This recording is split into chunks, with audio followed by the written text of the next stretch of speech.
আমার পোষা বিলাই, ওর নাম কি? কি শাকো? চাকো।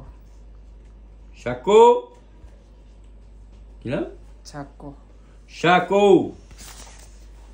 শাকো, কথা বলো না কেন?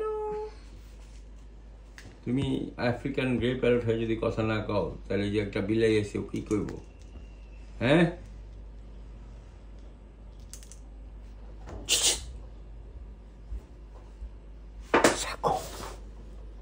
শাকো, তুমি তো চুলকানি খাওয়ার জানি বিখাউজ হয়ে গেছে, লোম সব উঠায় ফেলাইতেছ। কয় ও বাবা গো, মা গো।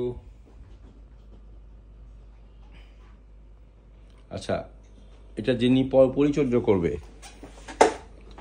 তাদের বললেন আমার যদি না বুঝে প্রেসক্রিপশনটা আমার জন্য ফোন দেয়। ওই প্রেসক্রিপশনটার ছবি তুলে ওই বাংলা নাম্বার তো আমার হোয়াটসঅ্যাপ আছে, ওই হোয়াটসঅ্যাপে দিয়ে কথা শুরু করে দেন, কারণ জিনিসটা বুঝতে হবে। ঠিক ইস্তেমাল না করলে ভালো হবে না কিন্তু, বুঝছেন? দরকার হলে যিনি এটা পরিচর্যা করে তারে বলুন যে ডাক্তার সাহেব বলছে প্রেসক্রিপশনটা হাতে নিয়ে ওনারে ফোন দিতে, তাহলে উনি বুঝাই দিবে। বুঝছো?